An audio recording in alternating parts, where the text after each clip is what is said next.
이번에는 이원재 연구위원과 기업에 대해서 자세히 알아볼게요. 안녕하세요. 네, 안녕하세요. 네, 오늘 이제 공부할 기업이 DSR입니다. 이러면 좀 많이 들어본 기업이기는 한데 그래도 구체적으로 어떤 사업을 하고 있는 회사인지는 저희가 더 깊게 알아볼 필요가 있을 것 같은데 좀 자세히 소개해 주시죠. 네, 아마 투자자분들께서는 DSR보다는 DSR 제강이라는 맞아요. 회사를 더 네, 많이 들어보셨을 것 같은데, DSR 제강이 모 회사고요. DSR 제강 같은 경우에는 와이어 로프를 제조를 하고 있습니다. 그러니까 철사로 이렇게 꽈서 꽈배기처럼 만든 그 로프, 그 와이어 네. 로프인데 그걸 생산하고 있는데, 자회사인 DSR은 와이어 로프가 아닌 섬유로 그 로프를 만드는 거죠. 그래서 합섬 섬유 로프 글로벌 1위 기업이고, 또 하나는 이제 스테인레스로도 이제 와이어 로프를 사업을 하고 있는 거죠. 그래서 DSR 제강하고 겹치지 않는 합섬 섬유와 스테인레스 부분을 사업을 영위하고 있다, 이렇게 이해를 하시면 될 것 같아요. 그래서 좀 더 기업에 대해서 설명을 드리면, 일단 우리가 섬유하면은 기본적으로 이제 의류에 들어가는 거잖아요. 의류에 들어가고 뭐 신발이라든가 뭐 가방이라든가 이런 데 들어가는데, 우리가 지금 다룰 섬유는 산업용 섬유를 지금 분야를 지금 얘기하고 있는 건데요. 합성 섬유 로프라고 해서, 우리가 쉽게 생각하면 우리가 뭐 줄다리기 할 때 밧줄 쓰잖아요. 그렇게 이제 섬유를 꽈놓은 거, 이게 이제 합성 섬유 로프인데, 그냥 쉽게 생각하면은 로프는 철로 만든 와이어 로프가 훨씬 더 강하겠지라는 생각을 하는데, 일부 특수 섬유에 대해서는 철보다도 이 합성 섬유가 훨씬 강하거든요. 이 슈퍼 섬유라는 그 특수한 원사를 사용하면 합성 섬유 로프가 철보다도 열 몇 배가 더 강하고 오히려 방탄도 되는 그런 강한 소재를 만들 수가 있습니다. 근데 철에 비해서 거의 8분의 1 수준으로 이제 경량화까지 가능하기 때문에 오히려 일부 분야에 대해서는 이 철보다는 이 합성 섬유가 더 많이 쓰이고 있다, 이렇게 보시면 될 것 같아요. 그래서 65년도에 설립되었으니까 내년이면은 60년이 되는 엄청 오래된 장수기업입니다. 그리고 원래는 남양 성구 상사라고, 이게 성구점이라는 게 낯설잖아요. 네. 이게 어망이라든가 노라든가 닷 이런 그 배에 쓰이는 기구를 처음에 만드는 그런 가게였어요. 그런 작은 가게에서 시작해서 이렇게 큰 기업으로 이제 성장을 했는데, 생산 공장은 이제 녹산에 있습니다. 녹산에 이제 본사와 이제 합섬 섬유 공장이 있고, 광양에 이제 스테인리스 공장 1, 2공장, 여기서 이제 스테인리스 생산하고 있고요. 또 해외에는 이제 청도 DSR, 또 베트남 비나 DSR, 이렇게 두 생산 공장이 있고, 미국에는 판매 법인이 있습니다. 그리고 보시면, 그래서 전체적으로 매출 비중을 보시면 별도, 그러니까 국내 본사로 보면은 합성 섬유와 스테인레스가 반반씩이거든요. 근데 해외 그 공장까지 연결 기준으로 보면 이 합성 섬유가 거의 3분의 2, 그리고 스테인레스가 33% 정도를 차지하고 있습니다. 주주는 DSR 제강이 뭐 31.75%를 갖고 있고, 특수관계인을 포함했을 때 68%를 갖고 있기 때문에 지금 시가총액이 거의 700억 정도밖에 안 되거든요. 그러니까 이 특수관계인을 포함한 이 지분율 68%를 빼고 나면 시장에 유동성 있는 주식은 거의 뭐 한 200억대 초반밖에 안 되는 상당히 작은 시총을 가지고 있는 기업이다, 이렇게 보시면 될 것 같습니다. 네. 그러면 이제 합성 섬유 로프를 이제 주로 하고 있고 이게 글로벌 1위 기업이라고 얘기를 하셨잖아요. 주로 용도가 어떻게 되는지, 산업용 쪽은 또 어떤지 그 동향에 대해서도 궁금해요. 네, 주로 이제 합성 섬유라고 하면 기존에는 이제 그 천연 섬유로도 로프를 만들었거든요.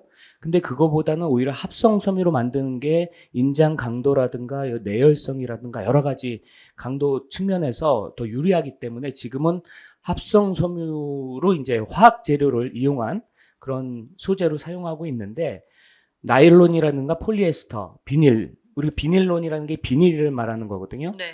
합성 수지로 말하면 PE, 폴리에틸렌, PP, 폴리프로필렌, 뭐 이런 소재를 사용해서, 그런 원사를 사용해서 지금 이제 합성 섬유를 만든다, 이렇게 이해를 하시면 될 것 같아요. 그래서 합성 섬유 로프라고 하면은 일단 잘 부패가 되지 않고요.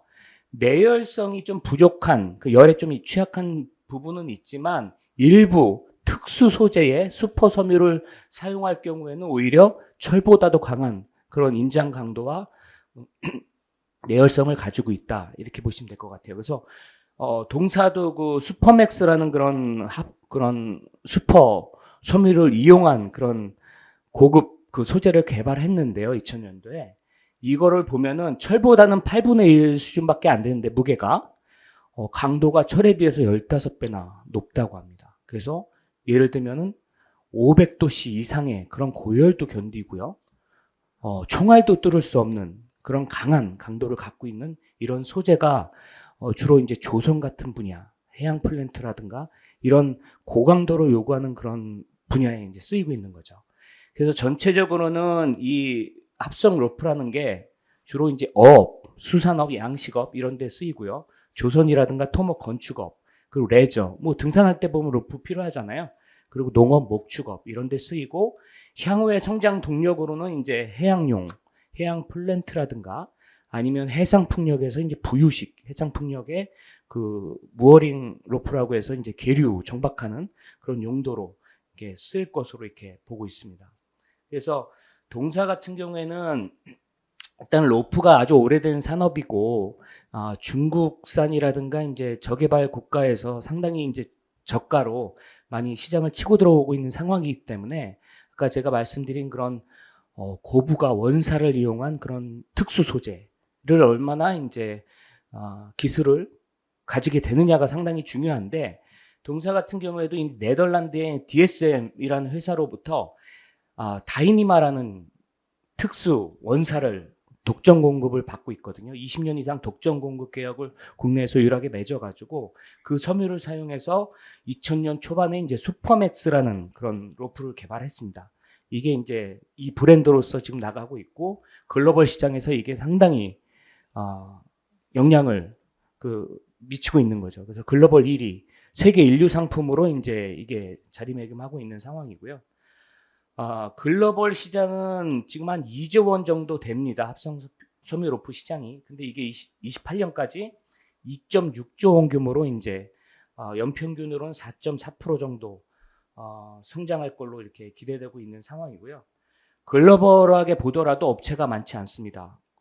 아시아 시장에서는 국내 이 동사가 가장 이제 독보적인 그런 존재감을 드러내고 있고, 글로벌하게 보더라도 이제 서너 개 업체밖에 없거든요. 영국의 브리돈, 네덜란드의 랭크호스트, 그 미국의 샘성 로프, 이런 세 개사 정도가 동사의 경쟁사라고 볼 수가 있겠습니다. 국내에서는 만호제강, 동양제강 정도가 이제 국내 동사의 라이벌이라고 할 수가 있는데, 만호제강 같은 경우에는 아까 제가 말씀드린 그 스틸 소재의 그 와이어 로프가 거의 주력이기 때문에 이 섬유 로프 매출 비중이 14%, 300억이 채 되지 않습니다. 동양 제강 같은 경우는 섬유 로프만 하는 회사인데 역시 매출액이 한 300억대밖에 안 되기 때문에 이 1000억 규모 이상의 매출액을 보이는 회사는 동사밖에 없는 그런 상황이라고 볼 수가 있겠습니다. 수출액을 보면은 관세청 통계에 지난해 1.1억 달러, 한 1,400억 정도 수출액을 기록을 하고 있고요.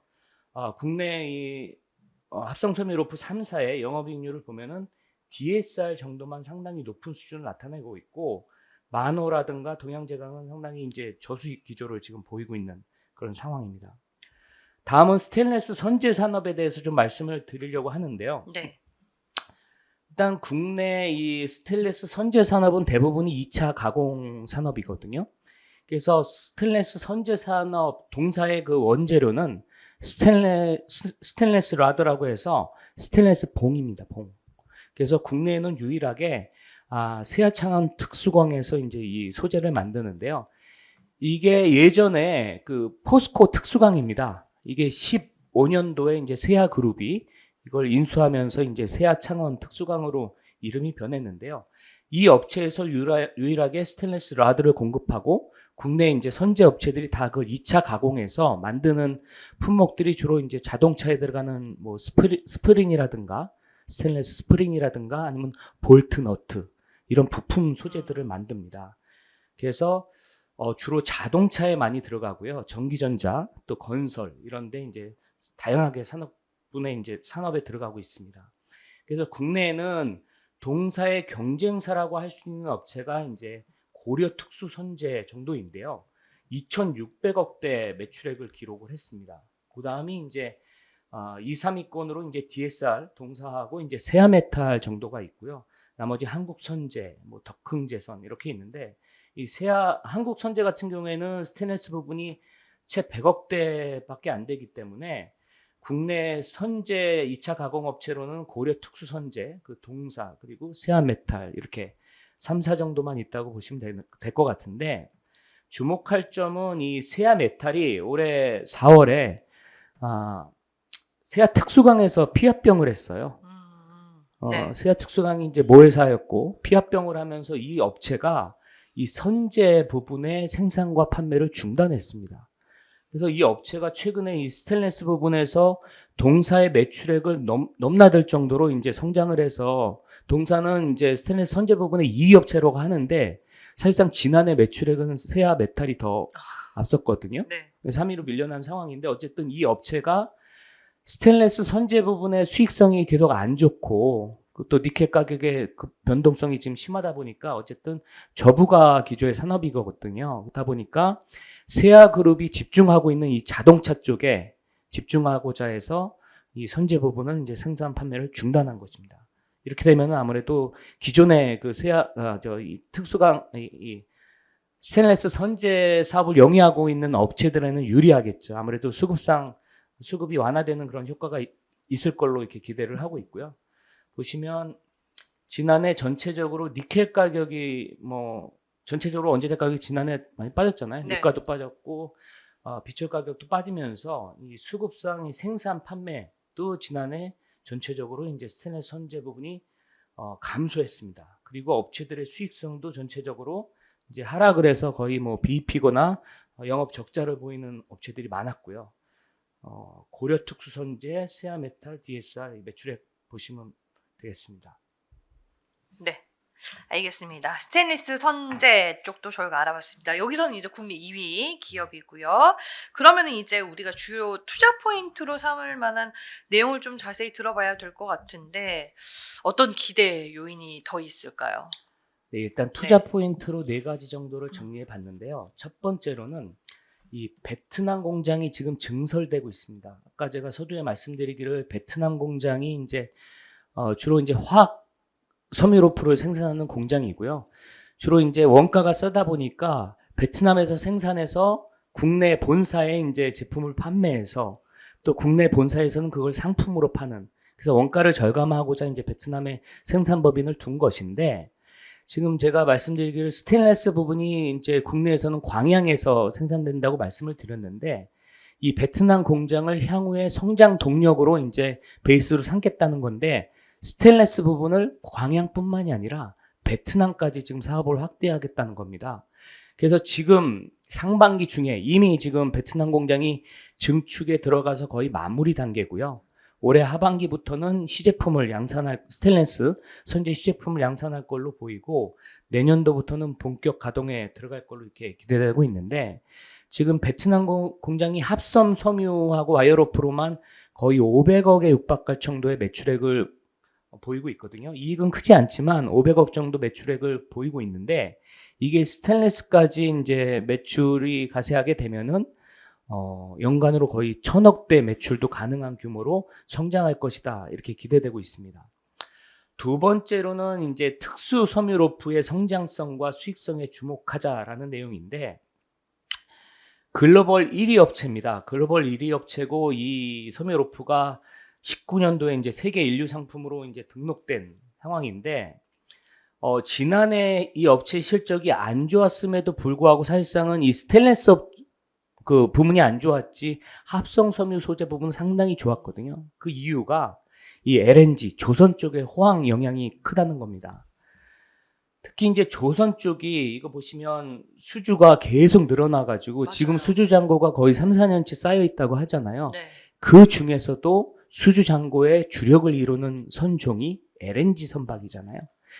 LNG 선박이 증가하면서 동사에도 수혜가 되고 있는데요. 그 이유는 이 LNG 선박이라든가 뭐 유조선이라든가 이런 컨테이너선들이 기존에는 그 로프를 와이어 로프를 썼다는 거죠. 더 강해 보이니까. 근데 와이어 로프는 단점이 있습니다. 아무래도 철이다 보니까 서로 마찰이나 이렇게 마찰이 생기다 보면 스파크가 발생을 하는 거예요.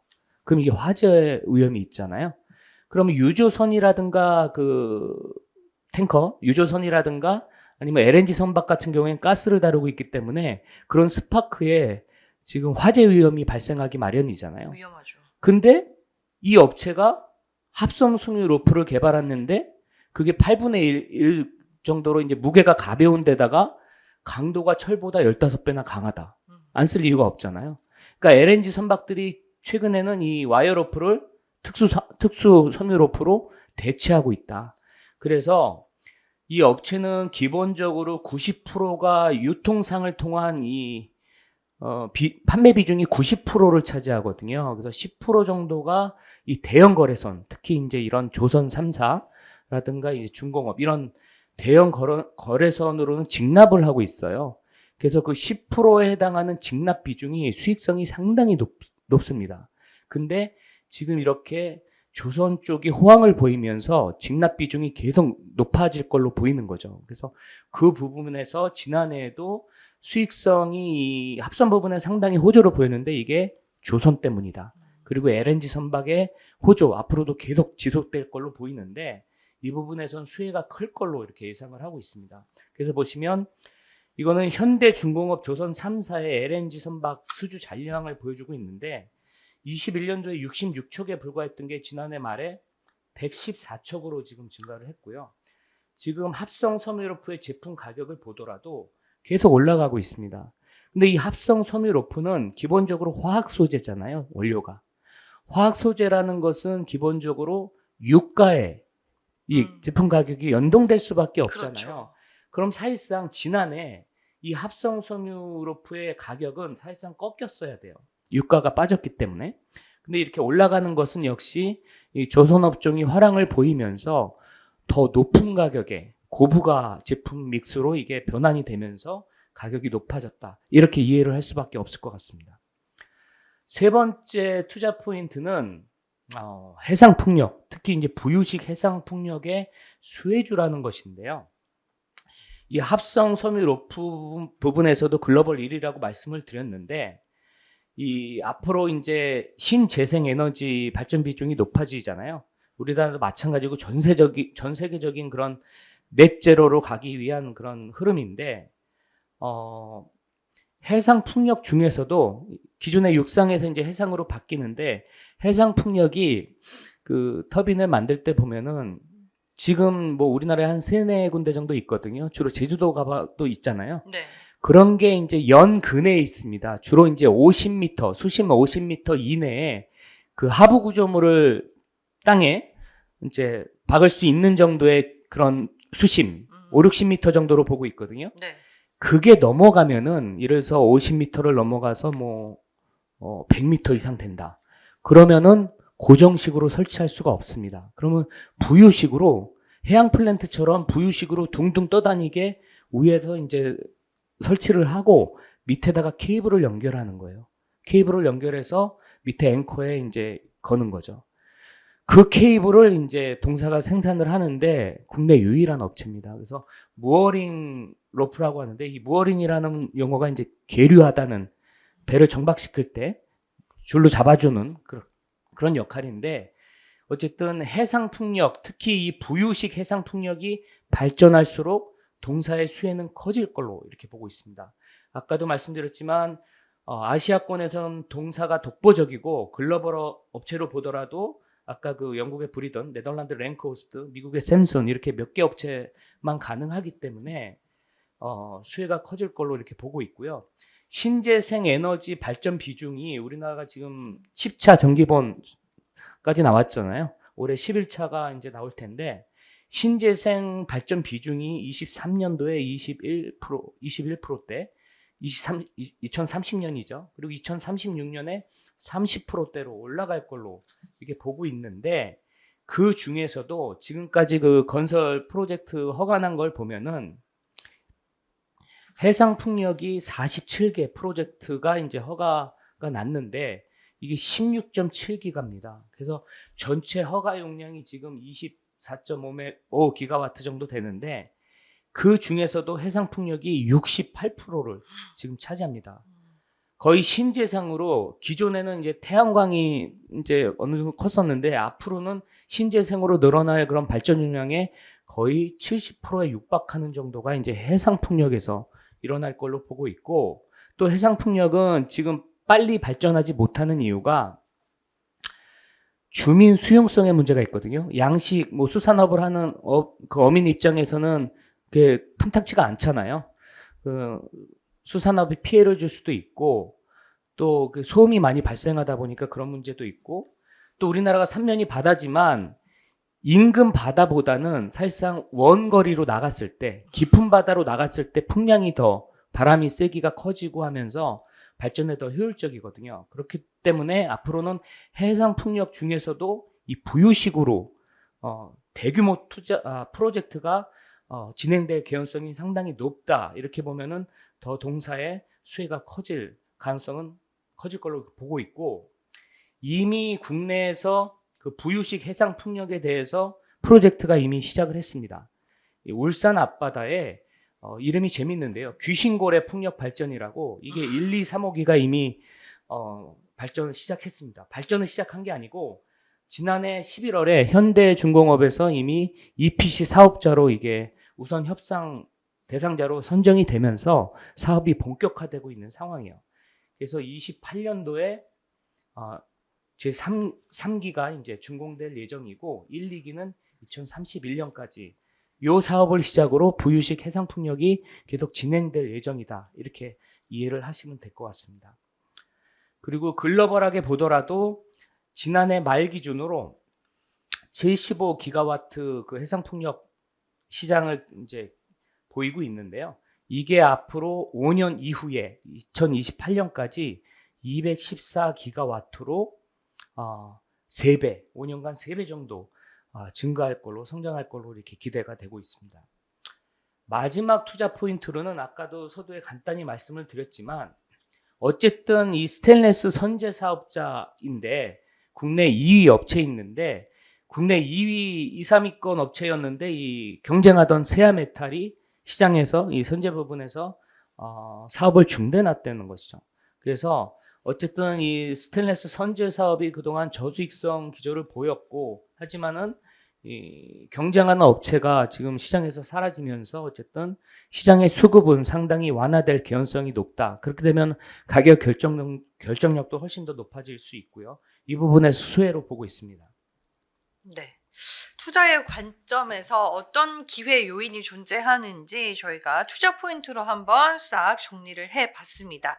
네, 그러면 이제 지난해 실적과 올해 실적에 대해서는 좀 어떻게 보셨나요?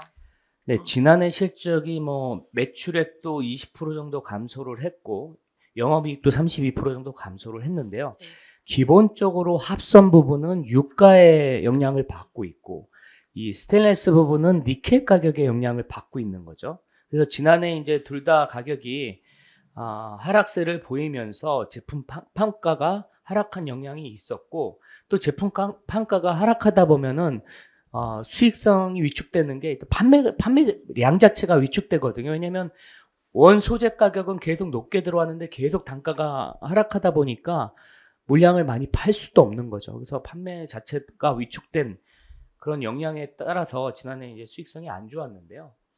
그래서 그럼에도 불구하고 지난해 스테인리스 부분하고 합선 부분을 나눠서 보면은 스테인리스 매출 부분은 29%가 지난해 감소를 했는데 이 합선 부분은 15% 감소를 했습니다. 그래서 전체 매출 감소폭 대비 합선 부분은 좀 적었는데요. 이 원인이 아까도 말씀드렸지만 합선 부분은 제품 가격이 떨어졌을 것 같지만 지난해 높았어요. 수출 판가도 높았고, 이 부분이 이제 조선 쪽에 실수요 마케팅이 강화되면서 직납하는 비중이 커지면서 그 부분에서는 어느 정도 이제 수익성을 방어하지 않았나 이렇게 보고 있는 겁니다. 그래서 올해는 지금 보시면 니켈 가격이 지난해 하반기에 이제 저점이 15,000불까지, 톤당 15,000불까지 빠졌었거든요. 이게 우크라이나 러시아 사태 났을 때 니켈 가격이 45,000불까지, 그러니까 거의 지금 15,000불 대비 거의 3배 이상 이렇게 급등한 상황이었는데, 그게 3분의 1 토막까지 빠졌었다는 거죠, 지난해. 그러다가 지금 현재 니켈 가격이 톤당 2만 불까지 올라 있는 상황입니다. 지금 뭐 전기동 가격도 올랐고 전체적으로 비철 가격이 다 올라오고 네. 있는 상황이고, 또 이 니켈이 기존에는 스테인리스에 뭐 7, 80% 사용이 되었지만, 니켈 하면은 누구나 다 2차 전지 소재 아니야? 이렇게 말씀하시잖아요. 양극재의 주요 소재가 니켈이기 때문에 그 부분에서도 지금 어느 정도 수혜를 받고 있어서, 수요가 증감에 따라서 니켈 가격이 다시 반등하고 있는 겁니다. 그래서 올해는 매출액이 3,100억대로 한 6.8% 정도 증가할 걸로 보고 있고, 영업이익도 한 14% 정도 증가할 걸로 보고 있는데, 일단 외형과 수익성이 지금 동반개성되는데, 그 이유로는 유가와 니켈 가격이 지난해 저점을 바닥으로 지금 상승세입니다. 그리고 또한 동사의 수출 비중이 거의 매출의 3분의 2거든요. 68% 되기 때문에 지금 환율이 작년 3분기 이래로 거의 상계분기 연속 계속 지금 환율이 상승세죠. 그러다 보니까 수출 기업인 동사에게는 상당히 유리한 측면이 있고요. 또 지난해 이어서 올해도 조선 소양 이 특수로프 직납 비중이 계속 늘어나고 있다. 이 부분이 올해도 수익성을 견인할 걸로 이렇게 보고 있습니다. 또 한 가지는 이 조선 3사가 올해 1분기에 거의 3사가 아주 오랜만에 이제 턴어라운드에서 다 흑자를 보였잖아요. 그러면서 또 특이하게도 이제 과거 10년 동안은 이 해양 플랜트 쪽에 수주가 없었거든요. 근데 최근에는 해양 유가가 뭐 한 80불씩 이렇게 넘어가니까 해양 플랜트 쪽에서 수주가 계속 나오고 있습니다. 그래서 삼성중공업 같은 경우에도 매년 1, 2기 정도 지금 수주가 이어질 걸로 이렇게 전망을 하고 있는 상황이라서, 이 해양 플랜트 부분이 앞으로도 기대감으로 작용할 수 있을 것으로 이렇게 보고 있고요. 또 마지막으로는 이 베트남 부분이 동사에서도 앞으로 향후의 성장 동력은 이 베트남으로 보고 있는데, 이미 증축이 지금 끝난 상황이고 올해 하반기부터 시제품을 양산하면서 내년부터 이제 성장세가 본격화될 걸로 이렇게 보고 있습니다. 그래서 이 부분도 주목을 해야 될 상황으로 보고 있습니다. 네, 실적과 더불어서 앞으로 우리가 또 봐야 할 요인들에 대해서도 짚어주셨습니다. 그러면 이제 올해 추정 실적 대비 밸류에이션은 좀 어떤 상황인가요? 아까도 시총을 말씀드렸는데, 이게 네. 글로벌 1위라고 했는데도 이 시총이 지금 700억밖에 안 되는 상황이잖아요. 상당히 이제 저평가된 상황인데, 1차적으로는 주식 유동성 부족에 이제 리스크를 안고 있는 거죠. 너무 작다 보니까 기관이나 외인 투자자들이 들어올 수 없는 너무나 작은 그런 종목이고요. 네. 그리고 철강 부분에서도 이 스테인리스가 아무래도 철강 업종이니까, 철강 업종이 지금 다 거의 대부분의 업종이 저 PBR 종목이다 보니까 이 0.3배라는 게 사실 낯설진 않죠. 뭐 포스코도 0.5배 뭐 언저리밖에 안 되고, 뭐 현대제철, 동국제강 이런 업체들도 0.23배 정도밖에 안 되거든요. 그런 거 보면은 어쩌면 당연해 보이는 업종 그런 밸류에이션이 지금 저평가 받고 있는 상황에서 그런 유사한 그런 상황을 보여주고 있다, 이렇게 이해를 하시면 될 것 같은데요. 피어를 비교하기가 상당히 어렵습니다. 국내에는 이 합섬 부분에서는 만호제강, 동양제강 정도가 있는데, 만호제강 같은 경우에는 와이어로프가 주력이고요. 그리고 주식이 지금 거래가 되고 있지 않습니다. 지금 감사 의견 거절 의견으로 인해서 지금 상장 폐지가 진행되고 있는 것으로 이렇게 보이고요. 또 동양제강 같은 경우는 비상장입니다. 또 스테인리스 업체로 보더라도 이 고려 특수선재가 이제 동사에서 생각하는 유일한 라이벌이라고 볼 수가 있는데, 이 업체도 비상장 업체이고요. 한국성재 같은 경우가 이제 스테인리스 지금 상장돼 있는데 매출액이 스테인리스 부분에서 100억대밖에 안 되기 때문에 사실상 동사의 라이벌은 되고 있지 않은 상황입니다. 이런 상황에서 굳이 이제 그 피어를 삼아 보자면, 2013년도에 동사가 IPO를 했을 때 유사 기업을 선정하잖아요. 그때 이제 국내 1위 선제 업체인 이 고려 제강을 그때 대상으로 삼았었고요. 그리고 한국선제 이런 업체들을 대상으로 삼았었기 때문에 제가 고려제강, 한국선제 그리고 동사의 이제 모기업인 와이어로프를 생산하는 DSR 제강 그리고 CHQ 와이어 이 선제를 공급하고 있는 세아특수강 그리고 동일제강 이렇게 업체 5군데를 평균으로 봤을 때 평균 PBR이 0.4배 정도 수준이거든요. 0.4배. 근데 한국선제가 아웃라이어인데 0.7배고 이 업체를 빼면은 평균이 0.3배예요. 그러면 동사의 PBR 평균하고 거의 비슷한 유사한 그런 상황이라고 볼 수가 있겠고 이 차트를 보시면 거의 업종 대부분이 0.3배 PBR에 지금 막혀 있는 상황인데 이 ROE를 보시면 동사가 지난해 8%대 8.4% 정도 이제 ROE를 보였기 때문에 상당히 업종 대비해서는 상당히 높은 ROE를 보여주고 있고 올해는 또 실적이 좋아져서 거의 10%에 육박하는 ROE를 기록할 걸로 보거든요. 네. 그러면 사실상 0.3배라는 이 밸류에이션은 그 수익성 대비로는 ROE 대비로는 상당히 저평가돼 있다 이렇게 말씀드릴 수가 있을 것 같습니다. 그래서 투자 포인트로 다시 한번 요약해 드리자면 올해는 유가와 니켈 가격이 지금 반등 국면이다. 그래서 P하고 Q가 동반 상승하거나 증가할 수 있는 그런 모멘텀을 가지고 있고 조선업이 호황인데 이게 앞으로 수년간 이어질 개연성이 높다. 그리고 해양 플랜트 기대감도 있다. 이렇게 말씀드릴 수가 있겠습니다. 네, 알겠습니다. 마지막으로 투자자분들이 참고할 만한 리스크 요인으로는 뭐가 있을까요? 원소재로 이 합선 네. 부분이나 이 스테인리스 부분이 결국은 유가하고 이제 니켈 가격에 연동되기 마련입니다. 그래서 보시면 이 유가하고 니켈 가격이 거의 같은 흐름을 지금 보여주고 있죠.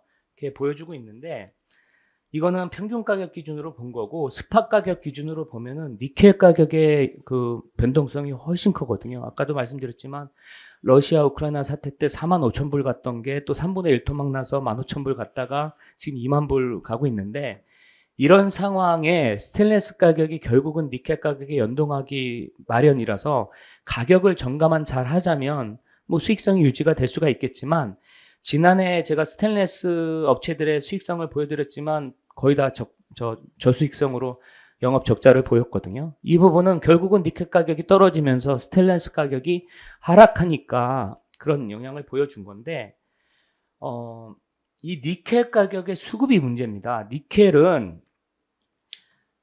전 세계적으로 1년에 생산되는 양이 한 300만 톤 정도밖에 안 돼요. 구리 같은 경우는 뭐 2, 3천만 톤 이렇게 생산이 되는데 니켈은 6대 비철금속 중에서도 가장 수급이 타이트한 그런 어떻게 보면 희소금속에 가까운 그런 메탈인데 기존에는 이 스테인리스 쪽으로만 한 70, 80% 정도 들어갈 때만 하더라도 니켈이 수급이 타이트하다고 그러고 앞으로 이제 그 자원 그 매장량이 얼마 안 남았다. 뭐 15년 남았다, 20년 남았다 이런 얘기들 했거든요. 근데 최근 몇 년 사이에 달라진 게 있죠. 바로 전기차입니다. 2차 전지 양극재에 필수 소재로 이 니켈이 들어가고 있기 때문에 하이 니켈이 들어가고 있기 때문에 이 부분이 이제 니켈 수급을 완전히 흔들어 놓은 거죠. 기존에 타이트했는데 전기차 때문에 니켈이 더 수급이 타이트해져서 전 세계 뭐 한 330만 톤 지난해 생산량 중에서 인도네시아에서 거의 절반 정도를 공급하거든요. 근데 인도네시아에 지난해 한 160만 톤 생산을 했는데 인도네시아의 가채 매장량이 얼마 안 돼요. 한 2,100만 톤 정도밖에 안 되기 때문에 단순히 산술 계산으로 나눠보면 한 13년치? 인도네시아에서 그 산업부에서도 한 15년 이내에 우리 니켈 공급이 고갈될 그런 위기에 놓여 있다 이렇게 말을 하고 있고 또 얼마 전에 그 테슬라의 일론 머스크도 그랬죠. 전기차를 생산하는데 가장 위험한 리스크 요인이 니켈이다. 이렇게 말을 했거든요. 그래서 실제로 니켈 광산을 테슬라가 사 모으고 있어요. 그 정도로 이제 니켈 수급이 그런 불안한 상황이기 때문에 또 가수요도 많이 따라붙고 해서 이 가격 변동성이 앞으로도 높을 수밖에 없다. 그러면은 결국 가격을 전가를 스테인리스 가격에 못할 경우에는 물론 지금까지는 잘 해온 것으로 보이지만 그렇지 못할 경우에는 수익성이 부진할 개연성이 상당히 노출되어 있다. 이렇게 말씀드릴 수가 있겠습니다. 네, 알겠습니다. 마지막으로 투자에 참고할 만한 리스크 요인까지 저희가 꼼꼼히 따져와 봤습니다. 글로벌 합성 섬유로프에서는 1위 기업이고 스테인리스 선재에서는 국내 2위를 기록하고 있는 DSR이라는 기업에 대해서 저희가 오늘 꼼꼼하게 알아봤고요. 지금까지 이원재 연구위원과 함께했습니다. 고맙습니다. 네, 수고하셨습니다. 소중한 리포트 같이 보기 이어서 이세롬 연구위원과 함께합니다. 안녕하세요. 안녕하세요. 네, 오늘 이제 알아볼 기업이 최근 시장 안에서 굉장히 핫한 기업 네. 중에 하나인 미코입니다. 입니다. 어떤 기업인지 자세히 설명을 해주시죠. 네. 기업 개요부터 이제 말씀드리겠습니다. 우선 미코는 그 세라믹 소재의 기술 선도 업체고요. 그래서 세라믹 부품을 이제 정밀, 세정 그리고 특수 코팅해서 공급을 하는 업체입니다. 1996년도에 삼성전자랑 SK 하이닉스의 협력업체로 설립이 되었어요. 미코는 지금 그 반도체 대표 소부장 기업으로 알려져 있는 코미코와 미코 세라믹스를 그 연결 회사로 좀 갖고 있고요. 그리고 미코 하이테크, 미코 파워 등 유망한 그 계열사들을 다수 보유하고 있습니다. 미코는 연결 자회사 중에서 실적 비중이 높은 코미코를 중심으로 우선 세라믹 원재료를 공급을 하고 있습니다. 그래서 이게 그 미코의 별도 사업이다라고 보시면 좋을 것 같고요. 미코 별도 사업의 주요 제품으로는 세라믹 기능성 파우더, 세라믹 펄스 히터, 세라믹 파츠용, 트레이가 대표적입니다. 당연히 주요 고객사는 삼성전자와 SK 하이닉스가 되겠고요. 뿐만 아니라 DB 하이텍, 원익 IPS, 유진테크, 테스 등 그 국내의 반도체 디스플레이 장비 회사들로 국내외 반도체 디스플레이 장비 회사들로도 세라믹 소재를 그 공급하고 있습니다. 2023년도 연결 기준으로 사업 부분별 매출액 비중을 보면 반도체 향으로 96%, 연료 전지 2.2%, 바이오 1.5% 정도로 구성되어 있습니다.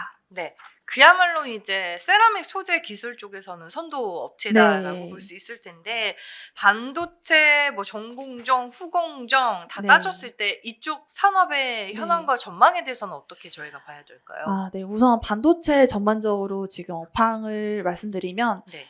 이미 개선되었다. 그리고 본격적으로 업사이클은 지금 진행되고 있다라고 말씀드릴 수 있을 것 같아요. 반도체 수요를 살펴보면 2023년 하반기에 AI 서버 확대를 중심으로 반도체 수요가 일부 개선되기 시작했습니다. 반도체 수요는 그 크게 모바일, PC, 클라우드 서버, AI 서버 이렇게 구성이 되는데요. AI 서버 확대를 중심으로 작년도 하반기부터 반도체 수요가 개선되었다면 2024년에 들어오면서는 모바일이라던가 클라우드 서버와 같은 다른 어플리케이션에서도 반도체 수요의 회복세가 더해지고 있는 국면입니다. AI 서버가 그럼 왜 이렇게 가파르게 확장이 되고 있냐라고 보면 단연코 챗 GPT를 비롯한 생성형 AI가 빠르게 지금 확산이 되고 있기 때문인데요. 이 AI 서버, 생성형 AI, 그 AI 서버에 사용되는 GPU에 탑재되는 메모리로는 HBM이 있습니다. 따라서 생성형 AI 확대는 곧 HBM 수요 증가로 좀 직결되고 있다라고 이해를 하시면 좋을 것 같고요. 이 HBM은 기존의 DDR5라던가 고부가 같이 메모리로 알려진 제품들보다 특히 후공정 단에서 이 패키징 단에서의 고부가 기술이 요구되기 때문에 생성형 AI의 성장은 HBM의 성장이다. 곧 반도체 후공정의 고부가 가치와 투자 증가를 요구한다라고 이어지고 있다라고 보시면 좋을 것 같아요. 그래서 삼성전자와 SK 하이닉스도 HBM 부분에서의 경쟁력을 제고하기 위해서 HBM 캐파를 기존 대비 2배 이상 확대시킬 계획이라고 이미 발표를 했고요. 삼성전자 같은 경우에는 천안 패키징 공장에 신규 투자를 좀 진행을 하면서 HBM 캐파를 2.5배 이상 확보할 예정으로 발표를 했고, SK 하이닉스는 HBM 캐파를 위한 TSV 투자를 본격적으로 증가를 할 예정입니다. 그래서 이미 HBM3E라고 불려지는 가장 고부가 가장 고부가 그 메모리를 고객사에 이미 샘플을 공급을 하고 있습니다. 네, 그래서 반도체 산업은 이제 HBM이 주도를 하고 있고 이러한 사이클은 단기에 끝나지 않고 장기간 좀 이어질 것으로 보고 있습니다. 네. 네. 말씀해 주셨다시피 AI향 수요가 급증하게 되면서 네. 지금 AI로 반도체 업황은 난리가 아닌 난리인데 네. 이를 기반으로 우리가 투자 포인트로 삼을 만한 요인 더 짚어주시죠. 네. 네. 제가 산업 부분에서 생성형 AI는 HBM의 수요 증가로 네. 이어지고 있다라고 말씀드렸는데요. 이 미코가 지금 HBM 제조에 사용되는 그 펄스 히터를 국내 최초로 국산화하고 양산할 것이라는 기대감을 지금 높게 갖고 가고 있는 국면입니다. 그래서 이 부분이 사실 미코의 가장 큰 투자 포인트가 될 것 같습니다. 미코 그룹은 원래 세라믹 소재 제품을 만들었는데 반도체 전공정에 들어가는 소모품이었어요. 그런데 이 펄스 히터 국산화를 하게 된다면 전공정뿐만이 아니라 후공정 시장에도 진입을 하게 되는 거고요. 이렇게 된다면 당연히 뭐 회사의 실적 성장과 더불어서 기업 가치가 좀 더 밸류업이 가능한 상황이 될 것으로 기대를 하고 있습니다. 이 후공정 시장에 들어가게 된다면 후공정의 필수 부품인 펄스 히터 수요가 굉장히 견조할 것으로 기대가 되는데요. HBM을 제조하기 위해서는 그 HBM은 직관적으로 말씀드리면 고부가 메모리를 그 3D로 수직으로 적층하는 과정을 통해서 만들어지는데요. 이 적층하는 과정에서는 TC 본딩이라는 공정이 필수적으로 적용이 됩니다. 그런데 지금 미코가 국산화를 추진하고 있는 이 펄스 히터는 TC 본딩의 핵심 부품이다라고 보시면 될 것 같아요. 그래서 국산화에 성공된다면 지금 반도체 산업이 AI로 다 흘러가고 있기 때문에 당연히 TC 본딩에 대한 공정 투자가 필수적으로 일어날 수밖에 없고 필수 부품인 펄스 히터의 고객사 투자 그 수요도 증가할 수밖에 없다라는 포인트로 봐주시면 좋을 것 같습니다.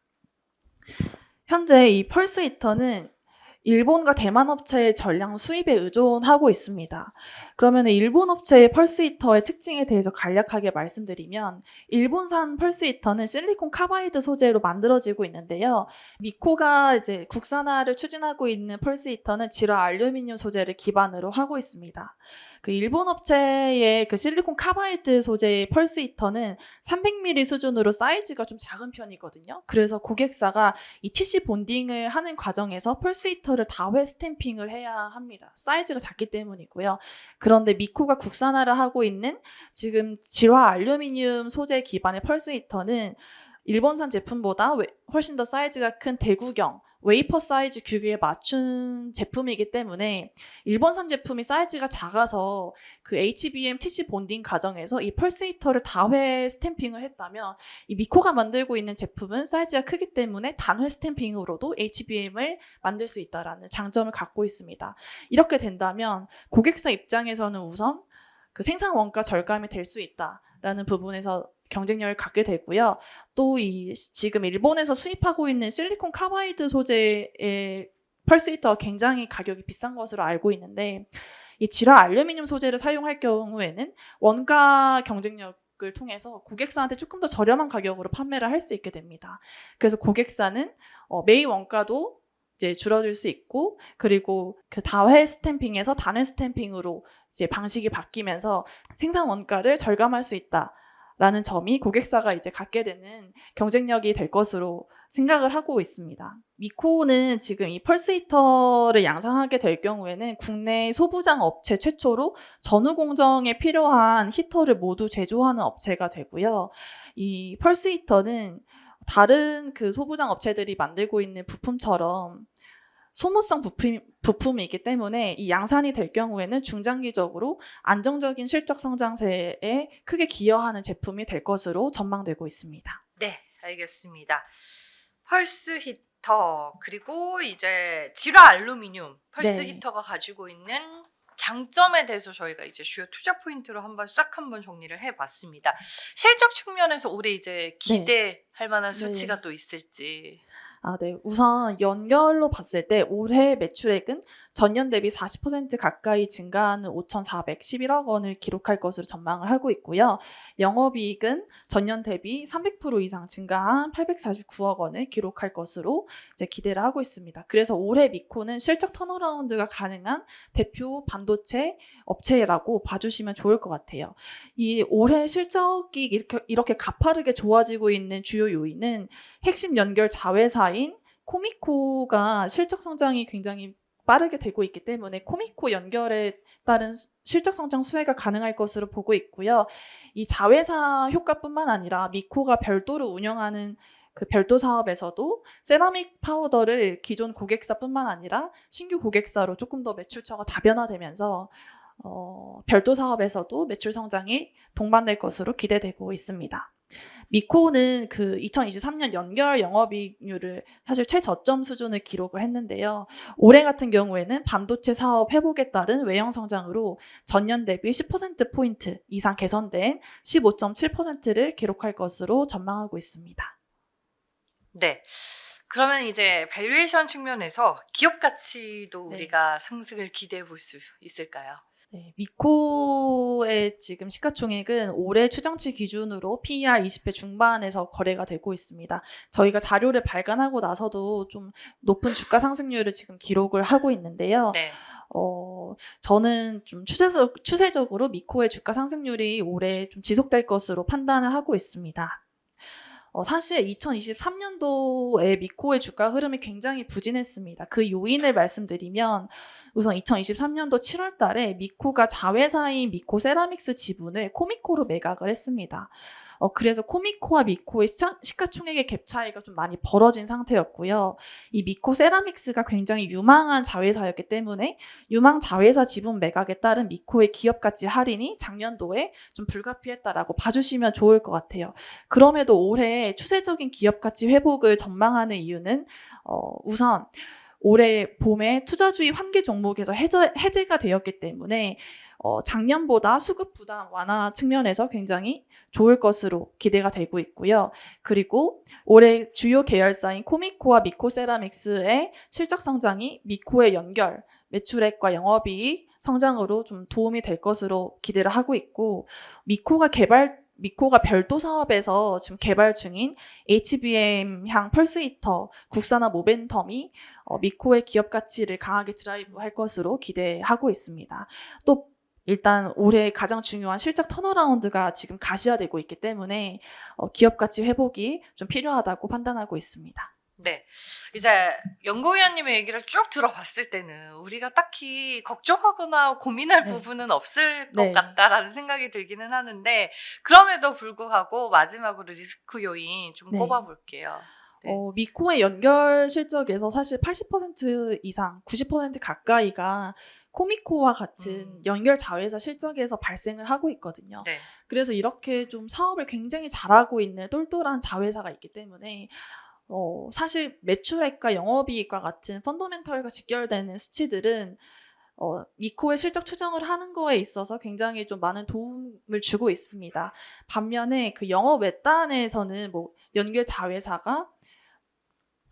자회사와 그리고 관계회사에서 그 일회성으로 발생할 수 있는 뭐 영업의 비용, 금융 비용과 같은 펀더멘털과 무관한 비용들도 좀 많은 비중을 차지를 하고 있어요. 그래서 매출액과 영업이익 추정과 다르게 이렇게 영업의 비용이 반영이 되고 있는 순이익 단에서는 추정이 좀 불확실성이 높아진다라는 점이 이 회사의 좀 아쉬운 요인으로 작용할 것 같습니다. 네, 알겠습니다. 요즘 핫하디 핫한 HBM 공정에 꼭 필요한 회사가 아닐까 싶습니다. 지라 알루미늄 펄스 히터가 굉장히 중요한 투자 모멘텀이 될 회사 저희가 알아봤고요. 미코에 대해서는 이세롬 연구위원과 같이 공부를 해봤습니다. 오늘 말씀 고맙습니다. 감사합니다.